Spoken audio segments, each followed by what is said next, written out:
ठीक है, तो एक अनचाहे मेहमान के ऊपर इस पाठ में व्यक्त किया गया है। अगर आपके पास प्रश्न आए कि अतिथि तुम कब जाओगे, यह किस तरह की विधा है, तो आप लिखेंगे यह एक निबंधात्मक व्यंग्यात्मक विधा है। ठीक है, सभी के पास अपनी बुक होगी।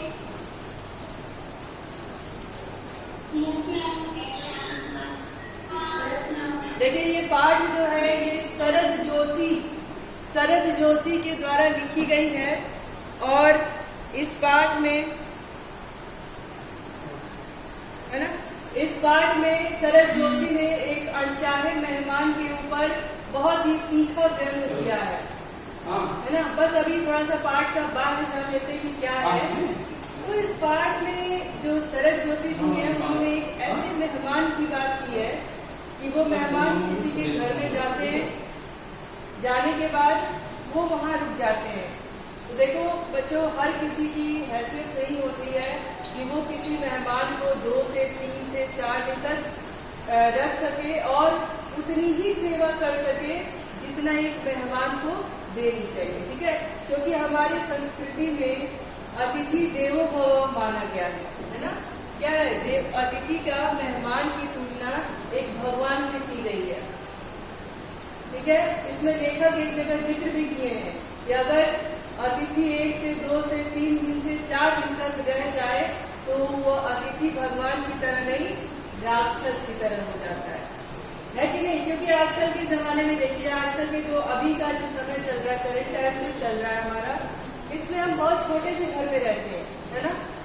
और हर किसी को, न्यू जनरेशन को, हर किसी को प्राइवेसी चाहिए होती है। उसको अपना स्टडी के लिए, रहने के लिए, है ना, एक अपना अपना सिर्फ कमरा चाहिए होता है। और घर क्या होता है, छोटा होता है। क्यों? क्योंकि हम एकल परिवार में रहते हैं ना। संयुक्त परिवार में हम धीरे धीरे रहना छोड़ दिए हैं। तो हमारे पास कम कमरे होते हैं, मेहमान की देखभाल करने के लिए लिमिट लोग होते हैं, और जो लोग हैं वो व्यस्त हैं, कहीं न कहीं वर्किंग है, कहीं न कहीं कोई काम कर रहे हैं। तो अगर कोई मेहमान आता है हमारे घर में तो हमें एक दिन बहुत अच्छा लगता है, दूसरे दिन हम उसको झेलते हैं। ठीक है, लेकिन तीसरे दिन हमारे साथ क्या होता है कि अब हमें उपलब्ध है, हम ये सोचते हैं कि अभी मेहमान कब जाएगा। ठीक है, तो इस कहानी में ऐसे ही है, एक मेहमान आ गए थे और वो मेहमान जिसके घर आए थे उनकी जो पैसे की अर्निंग थी उनके घर में कम थी। वो किसी तरह से एक मिडिल परिवार के थे, है ना, मिडिल फैमिली से थे। तो वो किसी को भी 1 या 2 दिन तक उनकी सेवा भगत कर सकते थे अच्छे तरीके से। लेकिन अगर वो कोई मेहमान 2-4 दिन रुक जाए तो शायद उनकी सेवा में कमी आ जाए। और बेटा जो मिडिल क्लास के लोग होते हैं, मिडिल फैमिली के जो लोग होते हैं, वो अपनी इज्जत, अपनी मान मर्यादा ऐसे ही किसी के सामने नहीं आने देना, है ना। तो जिसके घर वो मेहमान गए थे, शरद जोशी जी बताते हैं कि मेहमान आ गए तो भाई 1 दिन तो हमने खूब सेवा की उनकी, है ना, पूड़ी मिठाई हलवा रायता सलाद सब कुछ खाने में दिया, जैसे एक मेहमान की सेवा होनी चाहिए, उनकी आवभगत होनी चाहिए। लेकिन जब वो मेहमान 2-3 दिन रुकने लगे तो अब उन जिसके घर वो गए थे उनको अब डर लगने लगा था कि कहीं ये मेहमान मेरी परिस्थितियों से वाकिफ ना हो जाए, इसको ये ना पता चल जाए कि भाई इनकी माली हालत कैसी है ना। क्योंकि मिडिल क्लास के लोगों के लिए अपनी इज्जत बहुत प्यारी होती है, वो ऐसे ही किसी के सामने अपनी परिस्थितियों को नहीं रखते। ये स्टोरी जो है वैसी ही है।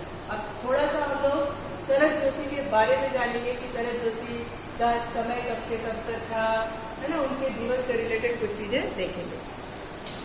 देखिए शरद जोशी का जो टाइम था वो 1931 से लेकर के 1991 तक था, 1931 to 1991। ठीक है, शरद जोशी का जन्म मध्य प्रदेश के उज्जैन शहर में 21 मई 1931 को 1931 आई थी। सभी सब लोग समझते हैं किसको कहते हैं, 1931। हाँ बिल्कुल, सबको जानना भी चाहिए।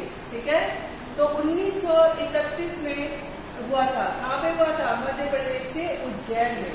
इनका बचपन कई शहरों में बीता। कुछ समय तक यह सरकारी नौकरी में रहे, फिर इन्होंने लेखन को ही आजीविका के रूप में अपना लिया। शरद जोशी जी कुछ समय तक सरकारी नौकरी भी करते थे, लेकिन जब किसी का इंटरेस्ट किसी और दिशा में होता है तो उसका मन पहुंचने लगता है। फिर बाद में इन्होंने क्या किया, लेखन को ही अपनी आजीविका बना लिया। आजीविका मतलब क्या होता है बच्चों?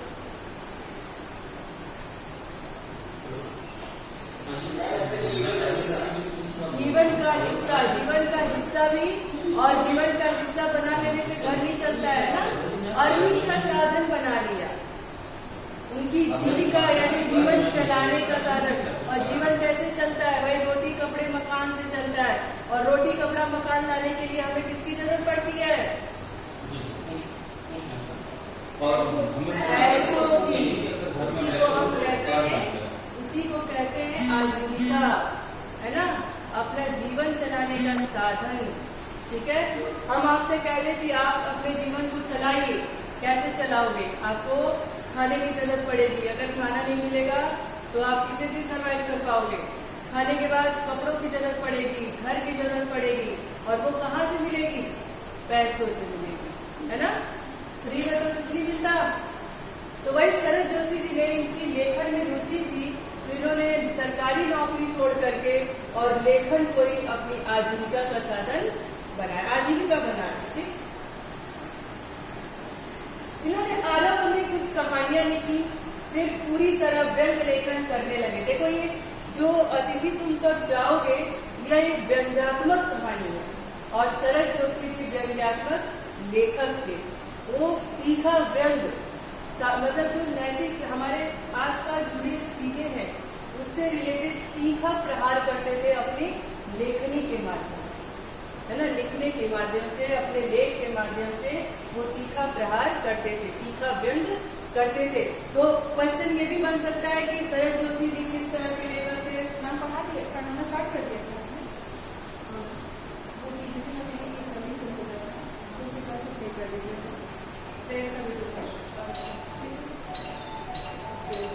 ठीक है, समझ में आया? तो शरद जोशी पूछा जाएगा कि शरद जोशी किस तरह के लेखक हैं, तो आप क्या बताओगे? वह एक व्यंग्यात्मक लेखक, व्यंग्यकार है। ठीक है, हाँ, वैज्ञानिक नहीं बेटा, व्यंग्यकार। इन्होंने व्यंग लेख, व्यंग उपन्यास, व्यंग कालम के अतिरिक्त हास्यपूर्ण व्यंगपूर्ण धारावाहिकों की पटकथाएं और संवाद भी लिखे। हिंदी व्यंग को प्रतिष्ठा दिलाने वाले प्रमुख व्यंग्यकारों में शरद जोशी भी एक हैं। ठीक है, इनकी प्रमुख कृतियां सुन लीजिए। शरद, ये जो प्रमुख रचनाएं हैं इनकी कृतियां, यानी जिन्होंने कौन कौन सी कहानी उपन्यास इन्होंने लिखा है, उसमें जो प्रमुख थे, मेन थे, उनका नाम आप अपनी कॉपी में लिख लेंगे। देखिए क्या क्या अपनी कॉपी में लिखना शुरू करेंगे। सबसे पहले तो शरद जोशी जी के जीवन से के बारे में, उनकी मृत्यु, उनका जन्म, उनका जन्म स्थान, ठीक है, किस तरह के कवि थे ये लिखेंगे, लेखक थे ये लिखेंगे, और उसके बाद उनकी प्रमुख रचनाओं का नाम लिख लेंगे। ठीक है, प्रमुख रचनाओं का नाम अपनी कॉपी में लिख लेंगे। कुछ सिंह बिहार बेटा,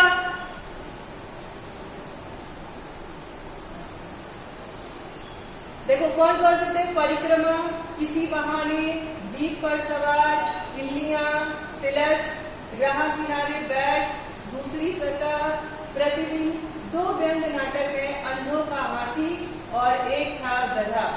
एक उपन्यास है मैं केवल मैं, उर्फ कलम मुक्त दिए। ठीक है, ये इनकी प्रमुख रचनाएं हैं, इसको आप लोग लिख लेना। चलिए ठीक है, अब आगे देखते हैं पाठ। हाँ बताओ।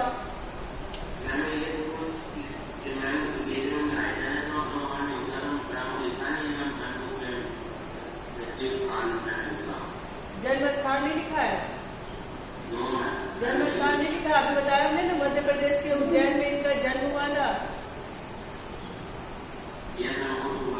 तब वही तो स्थान है, उज्जैन में इनका हुआ था। अब ये थोड़ी बताएगा कि किस हॉस्पिटल में हुआ था, किसके घर में, किस घर में हुआ था, ये थोड़ी बताएगा।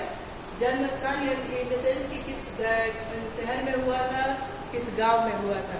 है ना। यहाँ पे बर्थ सर्टिफिकेट नहीं है कि हॉस्पिटल का नाम बताए, डॉक्टर का नाम बताए। क्लियर। अब देखो, अब यहाँ पे हम लोग पाठ पढ़ेंगे, तुम कब जाओगे अतिथि। शरद जोशी जी एक मेहमान से खूब परेशान हो गए और परेशान होकर के मन ही मन सोच रहे हैं कि तुम कब जाओगे, है ना। आपने जब अतिथि तुम कब जाओगे जो पिक्चर देखी थी, उसमें भी जो राइटर था वो उस अतिथि से, उस मेहमान से परेशान था और वो भी मन ही मन सोच रहा था कि कब तुम जाओगे। और उनको भेजने के लिए वापस न जाने कितने कितने जतन उन्होंने किए थे। अतिथि तुम कब जाओगे जो पिक्चर किसी ने भी देखा होगा, उसे ये चैप्टर बिल्कुल आसानी से समझ में आ जाएगा, क्योंकि शब्द थोड़े अलग हैं पर कहानी वही है। शब्द अलग है पर कहानी अलग है। अब देखो क्या लिखते हैं। यह शाश्वत सोलंकी, शाश्वत आप मुझे दिखाई नहीं दे रहे हो, आपका सिर्फ सिर दिखाई दे रहा है। ठीक है। देखो अब क्या कहते हैं कि आज तुम्हारे आगमन के चतुर्थ दिवस पर प्रश्न बार बार मन में घूम रहा है, तुम कब जाओगे। लेखक यहाँ जो मेहमान आए हैं उनको आने के 4 दिन हो गए। जब 4 दिन हो गया और लेखक परेशान हो गया, तब परेशान होकर के लेखक के मन में यह बार बार प्रश्न आ रहा था कि भाई अतिथि अब बहुत हो गया, अब बता दो कि तुम कब जाओ, है ना। लेखक शरद जोशी खूब परेशान हो गया और क्या भाई मन ही मन सोचने लगे कब जाओगे। आप भी तो देखो, आपके घर में अगर कोई आ जाता है और वो आपको पसंद नहीं होता, आप मन ही मन सोचते हो ना, घर में गुस्साते हो, अरे कब जाएंगे ये, बोलते हो नहीं बोलते हो, बोलते हो ना, हाँ कब जाएंगे, जा नहीं रहे, है ना। तो उनके कभी कभी आप उनके मुंह पे तो नहीं कह पाते, क्योंकि ये संस्कार में नहीं है हमारे कि हमारे घर कोई आए तो हम उससे भगा दे, है ना। लेकिन मन ही मन जरूर खूब गुस्साते हैं और मम्मी पापा से पूछते भी हैं कब जाएंगे ये, कितना दिन टिकेंगे। तो लेखक भी वही कह रहा है कि जब अतिथि को 4 दिन हो गया तो मन ही मन ये प्रश्न बार बार उठने लगा कि अतिथि तुम कब जाओगे। बस अब हो गया, अब जाइए, अब मेरी सीमा समाप्त हो रही है, आपकी आवभगत करनी। ठीक है। फिर क्या कहते हैं कि तुम जहाँ बैठे निसंकोच सिगरेट का धुआं फेंक रहे हो, उसके ठीक सामने एक कैलेंडर है, देख रहे हो ना। लेखक ये अपने मन में ही कह रहा है कि तुम अतिथि से, मन में ही सोच रहा है पर अतिथि से कह रहा है कि तुम जहाँ बैठे हो, बैठ करके लगातार सिगरेट का धुआं उड़ा रहे हो, उसी के सामने एक कैलेंडर पड़ा हुआ है। उस कैलेंडर में देखकर खुद ही समझ जाओ ना कि आपको आए बहुत दिन हो गया, अब हमें चलना चाहिए, है ना। फिर कहते हैं कि ना इसकी तारीखें अपनी सीमा की नम्रता में फड़फड़ाती रहती है। भाई कैलेंडर में जब एक दिन बीत जाता है तो दूसरे दिन का नंबर आ जाता है ना। तो लेखक कह रहा है कि आप जहाँ बैठे हुए सिगरेट का धुआं उड़ा रहे हैं, उसी के सामने एक कैलेंडर है जिसकी सीमा समाप्त हो रही है, वो भी आपको देखना नहीं चाहता है और उसकी तारीखें दिन प्रतिदिन क्या हो रही है, फड़फड़ा रही है, आगे बढ़ रही है। अतिथि क्या तुम्हें दिखाई नहीं देता? क्या तुम्हें ये नहीं लगता कि अब मुझे चले जाना चाहिए? ठीक, आई बात समझ में? फिर कहते हैं कि विगत 2 दिनों से मैं तुम्हें दिखाकर तारीखें बदल रहा हूँ। लेखक कहता है अतिथि से, अतिथि को डायरेक्ट नहीं कहता, उसके भाव है ये, कहता है कि मैं विगत यानी पिछले, विगत मतलब होता है पिछले, विगत 2 दिन से मैं तारीखें बदल रहा हूँ। आपको ये बताने की कोशिश कर रहा हूँ कि भाई आपको आए 2 दिन हो गए हैं, जाने का कुछ प्रोग्राम है कि नहीं, है ना। कह रहे कि पिछले 2 दिन से मैं तारीखें बदल रहा हूँ कि भाई आपको आए 2 दिन हो गए, मैं बताने की कोशिश कर रहा हूँ कहीं जाने होने का आपका प्रोग्राम है या नहीं है ना। मैं तुम्हें दिखाकर तारीखें, तुम जानते हो, अगर तुम्हें हिसाब लगाना आता है कि यह 4था दिन है, तुम्हारे सतत आतिथ्य का 4था भारी दिन है। लेखक कहता है कि अगर तुम्हें हिसाब लगाने आता हो, यानी गिनती वगैरह आती हो, तो तुम्हें दिख जाना चाहिए कि तुम्हारे आने का ये 4था दिन हो गया है और ये 4था दिन क्या है, बहुत ही भारी पड़ रहा है। सर ये सासू सोलंकी को फोन करेगा। 2 बार बोल चुके हैं।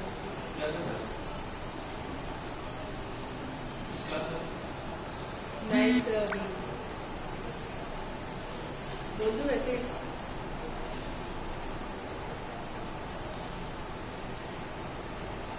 आई बात समझ में, है ना? तो लेखक कहता है कि भाई आपका ये चौथा दिन मेरे लिए बहुत भारी है। अब मैं आपकी सेवा पहले दिन की तरह नहीं कर सकता, ठीक है? तो अगर आपको हिसाब लगाना यानी तारीखें देखना आता हो तो कृपया 4 दिन हो गया, कुछ विचार बनाइए कि आप यहाँ से चले जाइए। लेकिन देखो, लेखक ये कर नहीं सकता था अतिथि से, क्योंकि उसके संस्कार में नहीं था। लेकिन अब यही अगर मतलब पेशेंस हमारा खत्म हो जाए तो हम मजबूरन कहने के लिए मजबूर हो जाए कि भाई अब जाओ आप। तो आप भी कहीं अगर मेहमान बन के जाइएगा तो ध्यान दीजिएगा कि ये वाला स्थिति ना आए कि जिसके घर गए हैं और उसको बोलना पड़े कि भाई अब आपको चले जाओ, ठीक है? इस पाठ को पढ़ के ये ज्ञान जरूर ले लीजिएगा, ठीक है? ये ना लगे कि भाई हमें कोई कह दे कि भाई कब जाओगे आप, इस बात का ख्याल रखना।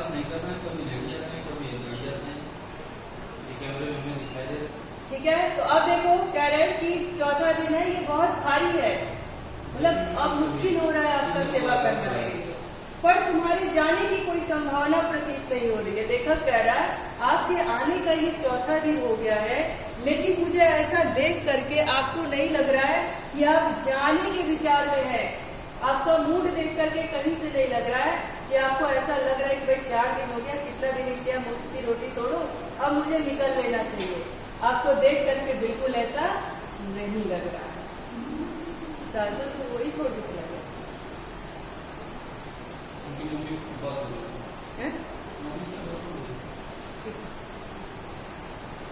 है ना? लेकिन आपको देख के लगता नहीं है कि आप जाने के मूड में हैं, ठीक है? लाखों मील लंबी यात्रा करने के बाद में दोनों एस्ट्रोनॉट्स भी इतने समय चांद पर नहीं रुके थे। लेखक कह रहा है कि लाखों मील लंबी दूरी की यात्रा तय करके जो लोग चांद पे जाते हैं वो लोग भी इतना समय वहां नहीं रहते। आप तो उससे भी बेकार है ना? क्या कह रहे हैं आप? तो उससे भी बेकार है, अब इतना दिन रुके। देखिए कैसा कैसा व्यंग लेखक कर रहा है। कह रहा है कि जो लाखों लंबी मील यात्रा तय करके चांद पे जाते हैं, है ना, एस्ट्रोनॉट, वो भी वहां पे इतने दिन तक नहीं रुकते, और आप इतने दिन तक रुके हैं। भाई इतने देर के बाद आपको बेइज्जती तो महसूस होगी ना कि हमें नहीं रुकना चाहिए, है कि नहीं? अगर कोई किसी के घर आप जाओ और आपको कोई इतना बोले तो थोड़ी सी तो शर्म वरम आएगी कि नहीं आएगी? आ रही है। बताओ सर, पढ़ाई कैसे? हमें लगा गेम समझ में आया? तो लेखक कैसे कैसे कह रहे, कैसे कैसे अपनी व्यथा, अपनी परेशानी उस मेहमान के सामने रखना चाहते हैं, लेकिन मेहमान तो बिल्कुल ढीठ है, वो उठना ही नहीं चाहता। कहता भाई मुफ्त की रोटी मिल रही है, मुफ्त का सेवा मिल रहा है, तो हम क्यों ना उसका फायदा उठाएं, ठीक है? कुछ इस तरह के मेहमान जीवन में होते हैं। उसी मेहमान के लिए ऐसी एक कहानी लिखी गई है, ठीक है? अब देखिए, कहते कि जितने दिन तुम एक छोटी सी यात्रा कर मेरे घर आए हो, तुम अपने भारी चरण कमलों की छाप मेरी जमीन पर अंकित कर चुके हो। तुमने एक अंतरंग निजी संबंध मुझसे स्थापित कर लिया है। तुमने मेरी आर्थिक सीमाओं की बैजनी चट्टान देख ली है। तुम मेरी काफी मिट्टी खोद चुके हो, अब तुम लौट जाओ। लेखक कहता है कि भाई अब तुम मेरी हर स्थिति से वाकिफ हो गए हो, एक अंतरंग, है ना, आपसी संबंध जोड़ चुके हो। तुमको ये भी पता चल गया 4 दिनों में कि भाई मेरी आर्थिक स्थिति कैसी है ना? मैं किसी की सेवा कितनी दिन तक कर सकता हूँ। भाई अब सब कुछ आपके सामने आ गया है, जितनी बेइज्जती मेरी होनी थी वो सब हो चुकी है। अब आप मुझे बता दीजिए कि आप कब जाएंगे, अब तो चले जाइए। लेखक बार बार यही कह रहा है। ये देखिए एक मध्यम परिवार की बात है ना? जिसके पास बहुत पैसे हैं उसके लिए ये सारी चीजें कोई मायने नहीं रखती। उनके घर में कोई आए जाए वो रख सकते हैं, क्योंकि उनके पास बहुत पैसे होते हैं, उनके पास कई एक्स्ट्रा कमरे होते हैं, है ना, नौकर चाकर होते हैं, लेकिन जो मिडिल क्लास के लोग हैं उनके लिए ये परेशानी की बात होती है। जो सबसे छोटी जाति के हैं उनके लिए भी नहीं होती है, क्योंकि वो जो खाएंगे वो खिलाएंगे, उनको बाय आडम्बर अपनी मान सम्मान ऐसे बचाने का ऐसा तकिया दूसरी बातें कुछ नहीं होती है उनके पास, ठीक है। तो उनके लिए भी परेशानी नहीं है। परेशानी सिर्फ जीवन में किसके लिए होती है? मिडिल क्लास लोगों के लिए, है ना, जो बहुत ऊंचे दर्जे तक भी नहीं जा सकते और अपनी स्थिति से बहुत नीचे भी नहीं आ सकते। तो ये कुल परेशानी उन्हीं लोगों को होती है, ठीक है। तो लेखक कहता है कि भाई अब तो आप मेरी हर स्थिति से वाकिफ हो गए हैं, आपके बीच हमारा एक रिश्ता भी जुड़ चुका है, आपके पैरों की छाप, ये एक व्यंग है, आपके पैरों की छाप हमारे जमीन पर भी जम चुकी है। अतिथि अब तो चले जाइए, अब तो हमारे पास आपको बताने के लिए और कुछ है भी नहीं, है ना। अतिथि बस यही, जो शरद जोशी थे बस यही बचाना चाहते थे कि मुझे मुंह खोल के ये ना बोलना पड़े कि भाई अब आप हमारे घर से चले जाइए, क्योंकि वही बस एक तो बचा था, बाकी सब चीज मिल गया था उनका, है ना। देखिए यहाँ पे एक शब्द आया है कि आर्थिक सीमाओं की बैजनी चट्टान देख लिया आपने, बैजनी चट्टान यानी कि जो उनकी आर्थिक स्थिति है, अब आप उससे भी वाकिफ हो गए। आपको जो मेरा ये ढका ढुका था, किसी को मेरी आर्थिक स्थिति के विषय में नहीं पता था, है ना, वो उस परिस्थितियों से आप वाकिफ हो गए हैं, अब तो चले जाइए। फिर कहते हैं कि अतिथि तुम्हारे जाने के लिए क्या हो गया?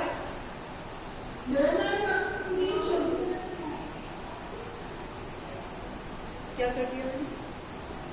क्या कर दिया बेटा?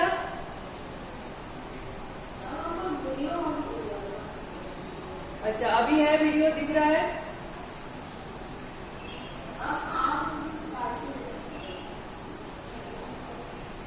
ओके ठीक है ना। तो लेखक अब ये चाहता है कि भाई अब ये जो अतिथि हमारे घर में आए हैं अब इनको चले जाना चाहिए, अब इससे ज्यादा इनको रुकना नहीं चाहिए। कहते हैं कि अतिथि तुम्हारे जाने के लिए यह उच्च समय अर्थात हाई टाइम है, क्या तुम्हें तुम्हारी पृथ्वी नहीं पुकारती? लेखक कह रहा है कि अतिथि बस अब हो गया, अब मेरा पेशेंस भी खत्म हो रहा है, अब तुम्हारे जाने का सबसे उचित समय आ गया है, अब आप चले जाइए, है ना। इनका क्या उचित समय और हाई टाइम का मतलब कि अब हो सकता है कि मेरे द्वारा आपकी बेइज्जती हो जाए, है ना। तो अब एक भी वाला समय आ गया है कि आप बिल्कुल बिना कुछ कहे, बिना अपना समय खराब किए चुपचाप से चले जाए, ताकि मैं आपकी बेइज्जती ना कर सकूं और मेरे पास जो मेरा संस्कार बचा है वो खराब ना हो जाए, है ना। तो अतिथि कहते हैं कि भाई, लेखक कहते हैं कि अतिथि महोदय अब ये उच्च समय है, यानी अब सही समय आ गया है, अब हाई टाइम है, मेरा पेशेंस अब खत्म हो रहा है, मेरा धैर्य अब टूट रहा है, अब आप चले जाइए, ठीक है। यहां तक समझ में आया? कहते हैं क्या हाँ कहते हैं ना कि कहते हैं क्या तुम्हारी पृथ्वी तुम्हें नहीं पुकारती? यहाँ पे देखो बात तो पृथ्वी की है ना, है तो वो जमीन पे धरती पे अपने ही देश में है, लेकिन जमीन कहते हैं कि क्या तुम्हारे मन के अंदर से ये भाव नहीं आता कि अब मुझे चले जाना चाहिए, है ना। कहते हैं ना कि क्या तुम्हारा जमीर गवारा नहीं देता? वही बात हो गई यहाँ पे कि क्या तुम्हारी पृथ्वी तुम्हें नहीं बुलाती? क्या तुम्हारा मन ऐसा नहीं कहता कि भाई अब मुझे यहाँ से चले जाना? हंसिका कुमारी, ललित कुमार, ललित बेटा तुम अटेंडेंस सही रहते हो? लेट ज्वाइन किया है आपने? फोन किए थे? हाँ तो नहीं, आपने उस समय से नहीं ज्वाइन किया है, आप एब्सेंट थे और आपका एब्सेंट आज जा रहा है। लेट ज्वाइन करोगे कोई प्रेजेंट नहीं लगेगा और आपका परसेंटेज बहुत कम है, 80% नहीं हो पाएगा आपका। अब देखिए, तो कहते हैं क्या तुम्हारी जमीन तुम्हें, तुम्हारी पृथ्वी तुम्हें नहीं पुकारती, है ना। फिर आगे देखिए, उस दिन जब तुम आए थे, लेखक कहता है, जिस दिन अतिथि पहले दिन लेखक के घर आए थे, तो लेखक वो वाला दिन, वो वाला समय उस अतिथि को याद दिला रहे और कह रहे हैं कि उस दिन जब तुम आए थे, मेरा हृदय किसी अज्ञात आशंका से धड़क उठा था। लेखक कहता है कि जब तुम पहले दिन आए थे तो मेरा मन, मेरा हृदय किसी अज्ञात भय से, है ना, किसी अनजान भय से, आशंका से हिल उठा था। कहीं ना कहीं मेरा सिक्स सेंस जो है वो मुझसे कहने लगा था कि भाई ये अतिथि आया है, ये जरूर जल्दी नहीं जाएगा, यहाँ पे कुछ दिन तक रुकेगा ही। लेखक कह रहे हैं कि ये अनुमान मुझे पहले दिन ही लग गया था, जब आपका पहला दिन था हमारे घर। अच्छा दाऊद, जब कोई मेहमान आपके यहाँ लगातार आता है तो उसके आदतों से आप परिचित हो जाते हो, और कभी कभी ऐसा होता है ना, जब वो फोन करके आपको कहते हैं कि मैं आपके घर आना चाहता हूँ, तो आप क्या कहते हो, हम लोग अभी घर पे नहीं है, घर से बाहर है। ऐसा कभी आपके साथ हुआ है? ये वाली स्थिति आई है कभी? आई है? कहीं न कहीं सबके साथ ये वाली स्थिति आई होगी कि कोई ऐसा व्यक्ति होता है जो बार बार आ जाता है और जाने का नाम ही नहीं लेता, या फिर उसकी आदतें कुछ ऐसी होती है कि हम बार बार उसको अपने घर पे नहीं बर्दाश्त कर सकते, है ना। तो जब वो फोन करते हैं कि मैं आपके घर आना चाहता हूँ, तो हम क्या करते हैं, बहाना बना लेते हैं कि नहीं भाई आज तो हम घर पे नहीं है और अगले 2-3 हफ्ते तक घर पे नहीं रहेंगे। ऐसा हुआ है शाश्वत? आपके साथ अभी कभी ऐसा हुआ है? कभी नहीं हुआ? वेरी गुड बेटा। कौन है जिसके साथ ऐसा हुआ है? वो अपनी स्टोरी बता सकता है? एक बार मेरे साथ हुआ। क्या हुआ बेटा?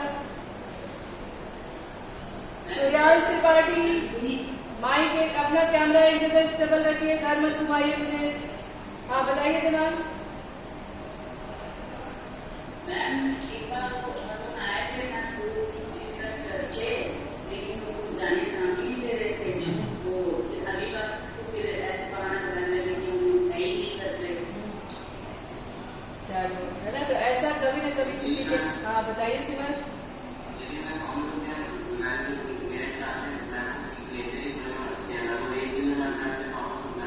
नहीं, हमने सारे गेस्ट की बात नहीं की बेटा, सारे गेस्ट की बात नहीं की।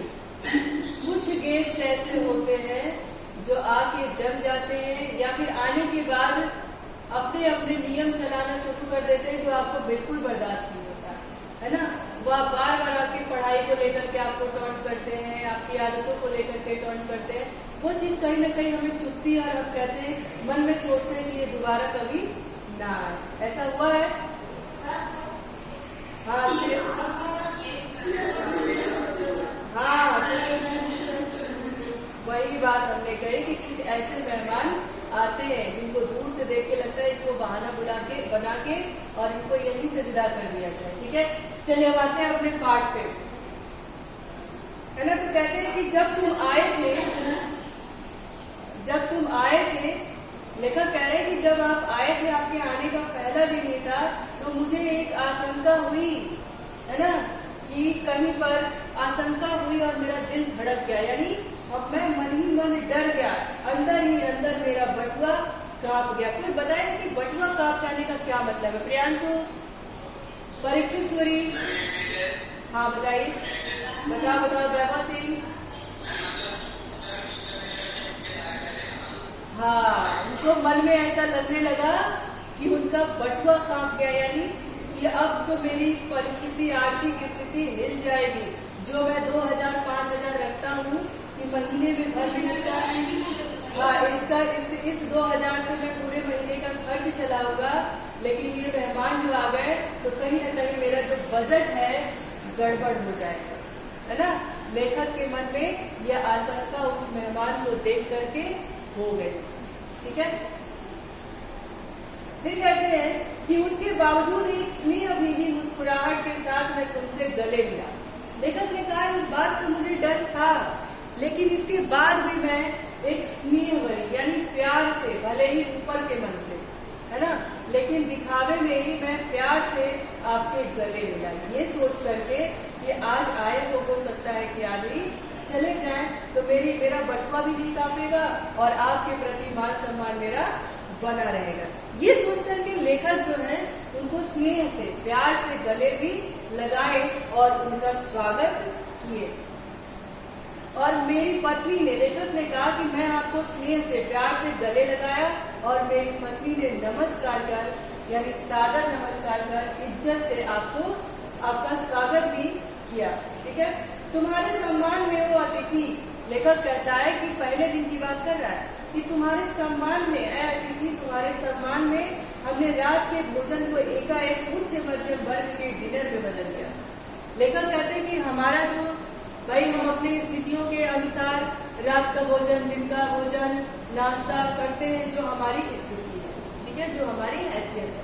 लेकिन जब आप आए तो आपके स्वागत में अचानक, एकाएक यानी अचानक हमने क्या किया, आपके सेवा में अपने रात के डिनर को, है ना, रात के खाने को उच्च वर्गों में बांट दिया, यानी खूब अच्छा कर दिया, शाही भोजन बना। ठीक है, ऐसे वो रात को अगर रोटी सब्जी खाते होंगे तो उन्होंने क्या कर दिया, पूरी सब्जी दाल चावल जो भी वो बना सकते थे उन्होंने बनाया, यानी बहुत ही अच्छा डिनर उनको कराया, सिर्फ इस उम्मीद से कि सुबह आप चले जाए।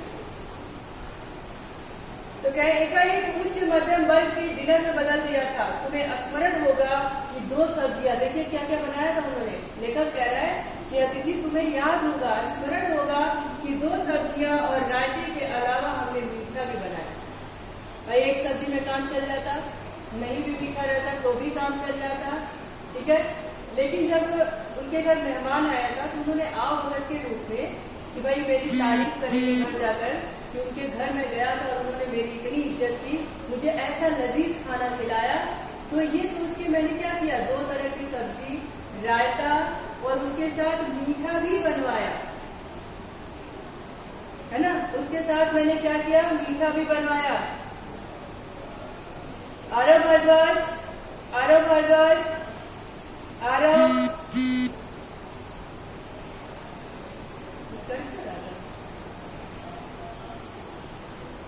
है ना, उसके अलावा मैंने मीठा भी बनवाया। इस सारे उत्साह और लगन के मूल में एक आशा थी कि दूसरे दिन किसी रेल से एक शानदार मेहमान नवाजी की छाप अपने हृदय में लिए तुम जाओगे। लेखक कहता है कि भाई मैंने आपका स्वागत एक उच्च मध्यम वर्ग के डिनर की तरह कर दिया, है ना, जैसे उनका खान पान होता है उनने कर दिया, ताकि मुझे एक उम्मीद थी, एक आशा थी कि कल की सुबह आप जब रेल से जाने लगोगे तो आप अपने हृदय में एक अच्छी छाप लेकर जाओगे कि भाई मैं उनके घर गया था, उन्होंने मेरी खूब आव भगत की, खूब अच्छा भोजन कराया, खूब अच्छा मीठा खिलाया। ये सोच करके मैंने थोड़े से ज्यादा पैसे खर्च किए, है ना। आप ऐसा करोगे इस उम्मीद में कि आप दूसरे दिन ही चले जाओगे। अच्छा भाई, यहाँ तक आप लोगों को समझ में आया? यहाँ तक कोई दिक्कत, कोई परेशानी? ये चैप्टर, ये पार्ट बहुत ही इंटरेस्टिंग है। इसको हम लोग आराम से पढ़ेंगे ताकि चीजें समझ में आए, और जितना भी पढ़ाया है इसको जरा घर पे एक बार रिवाइज कर लेना। और इसके जो शब्द हैं, कुछ अंग्रेजी के शब्द हैं, कुछ ऐसे हार्ड वर्ड्स हैं, उनको अंडरलाइन करना, उसका अर्थ लिखने की कोशिश करना। नहीं आएगा तो कल की क्लास में आप मुझसे पूछना। Okay, thank you.